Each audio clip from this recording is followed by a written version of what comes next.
obviously British Sugar have gone through a change process, and we at EEF are currently supporting a number of businesses through those change processes, particularly around skills development. What I'd like to talk to you about this morning is the apprenticeship debate. And in order to do that, I'd really like to put some context in terms of why I'm here to talk about it. So we'll talk about apprenticeship provision at EEF and the skills agenda, and also the levy. And the levy is something that I know probably a lot of people in the room will be interested in, as it's going to affect most of you at some point in the next 12 months. So my background is I currently run a technology training centre in Birmingham, where we have 50-odd thousand square foot currently, and expanding this year to incorporate an additional 70,000 square foot, where we train first-year apprentices in a range of skills, particularly in manufacturing areas such as maintenance, design, technology, machining, but we also work in specialist areas such as fluid powers, robotics, and we do some basic kind of traditional skills such as machining and welding, etc. The business skills unit itself, essentially, as I say, is based in Aston in Birmingham with an expansion to 120,000 square foot. We have 31 technology training sections and 18-odd equipped classrooms where we run our own FE college. And we run a number of models, I should say, for our apprentice training, be it block release, day release, and residential options. This year we'll take on 400 apprentices from around 80 organisations, including a number from this sector. We're investing around £5 million this summer in a new building that will take on board a completely new process line automated factory where we'll be able to train industry on how they maximise their productivity. And so productivity will be driving through our whole process. And we have a team of around 100 currently managing around 900 apprentices nationally. So it just gives you some context. So I'd like to open up, if I may, and talk about some of the actions that are needed. This is a slide that was presented last week by BIS, and they were essentially saying is that UK productivity lags behind other developed economies, as you can see. So the graph there demonstrates where we are. So the top line is G7, excluding the UK, and the next one is G7. Then you've got the US and then ourselves. And it kind of gives you an indication of where we are currently. And these are GDP per hour worked for the UK and comparator countries. So it puts it into context that we are lagging behind. Conversely, as you can see from the other graph, is what we've not done is continue to invest in training and skills development. So we're falling behind in terms of GDP, but we're also reducing the amount of investment in training. That's led to a lack of competitiveness. So what are we doing to try and address this? Well, if we look at what the skills agenda says, we put a report together as an organisation last year, and it indicated that these were the top areas of skill shortages across the UK. So production-related technical skills, people management, line management, craft technician. Nothing there, I don't think, that will surprise you. And at the bottom there, foreign language skills. And the blue line indicates that these are the number of employers that will actually need to increase these skills over the next 12 months. So quite a shift. And currently, 76% of those organisations that were surveyed were saying that they are using private training providers and external advisors and consultants, or local FE colleges. So there's a massive amount of activity currently going on where the skills agenda is not being addressed internally, and we're looking externally to do that. So one of the things that we promote within EEF is that actually we should grow our talent from within. And so we for the last 20 years have been supporting apprenticeship training across the UK manufacturing, but particularly in the Midlands, and now growing outside of that. And some of the things that we've picked up on, if you like, are some of the trends that are going on. So when we looked at our employers against 2013, 2015, if you look at manufacturing and engineering roles, you can see that 79% of employers are planning to recruit apprentices in that area as opposed to 66 2 years ago. So there is a shift. We're starting to see it. And also in non-manufacturing areas, such as IT, admin, business support, etc., that's gone up to 45 as opposed to 38. So it's a promising trend. So we are going in the right direction. And it's true to say that still the majority of the apprentices that are taken on sit in the 16 to 18-year-old bracket, as you can see, with 70% of the apprentices recruited sitting in that pot. We then have, I pressed the wrong button, I apologise, 28% sitting in the 19 to 24, and then a very small percentage of 1.3% sitting in, 1% sitting in the 25. So it's a very small percentage. With Levy coming on board next year, as we'll talk about shortly, I think we'll see a paradigm shift there, and employers will start to think about their current workforce and how they can actually start to engage them and get more out of them using the apprenticeship levy. So that's the kind of the backstory, if you like, the picture. What are we offering? Well, if you look at organisation size from 1 to 100, 1 to 250, 250 plus, intermediate level 2s are strong in the 1 to 100 category. The advanced then drop slightly, but actually rise in the 1 to 250 and maintain a similar proportion in the 250 plus. So these are the percentages of the levels that are currently being offered from 2 to 4. I've done it again. And our higher levels, as you can see, in the larger organisations, there is a significant increase, and that's the evidence that we're seeing currently. We're also now starting to see the first of the degree apprenticeships coming through, with a number of HEIs starting to engage and start to think about, and businesses start to think about not taking on graduates when they're postgraduate, but actually before they even start, and putting them through a degree apprenticeship. So the skills agenda, the skills landscape is changing, and part of that change is something called trailblazers. Now, I know within the sector we currently have one trailblazer qualification, which is around butchery.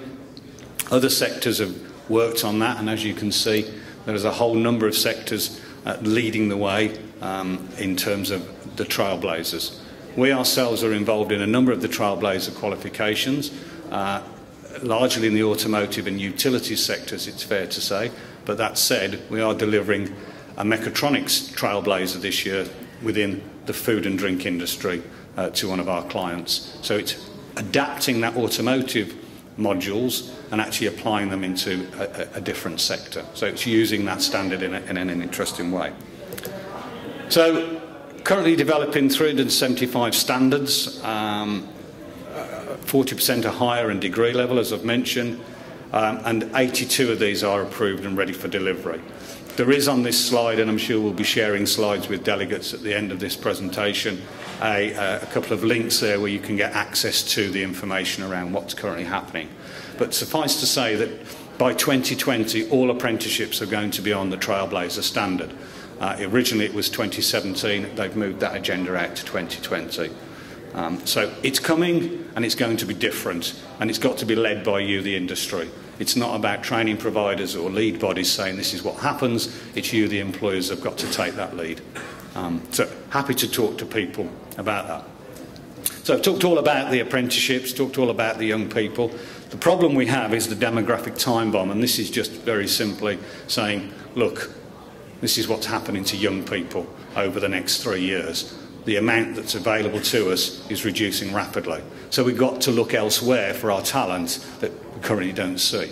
And that's got to be internally, or maybe people who are older in life coming into a new career, and we need to think about how we actually develop those skills and that skill set.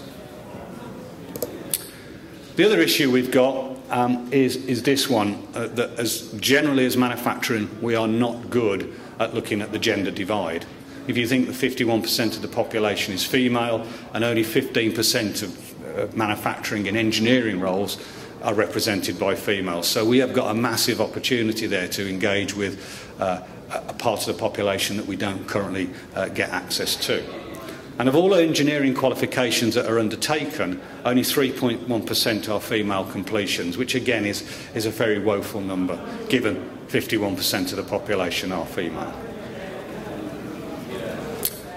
And why is that? Well, some of the reasons that employers state is, monetary cost, lack of good quality apprentice candidates, jobs needing to be filled immediately and things like that. So why aren't companies investing in apprenticeships? These are some of the reasons, not just on the gender divide, but across the board.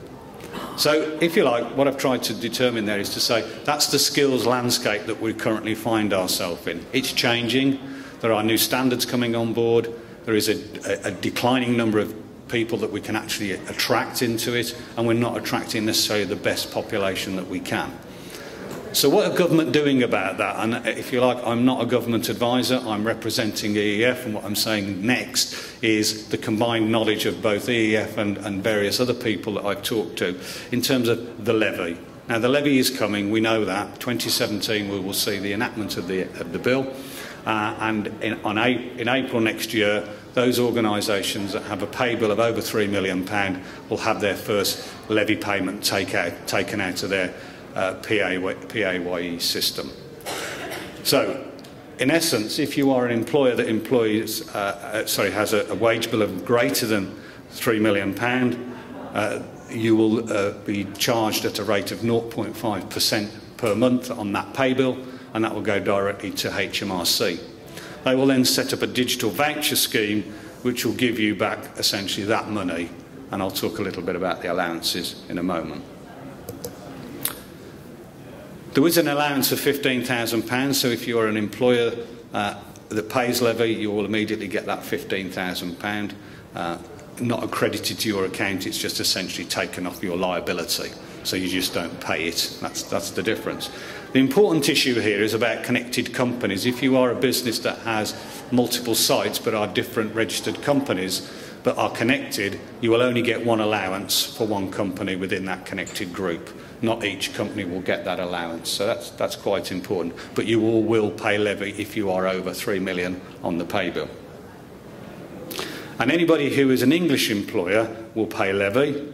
And if you have a workforce that is drawn from across the borders, and this is quite important, so let's say you're on the border of Wales, you will pay your levy based on your pay bill, but you will only get money back based on the number of employees that actually are English, and the Englishness will be determined by their postcode where they live. There is some discussion currently going on to define that. So those of you that are in that catchment area, there's a further debate going on, and we should have more news in the autumn in terms of how they're going to define that. So just a little bit about what levy is. In terms of what you put in, as we said, it's 0.5% of your pay bill. But when you pay that, when you get that back, government will top that up by 10%. So just as a worked example, you have 12,000 annually entering the levy account. That's a monthly account of £1,000.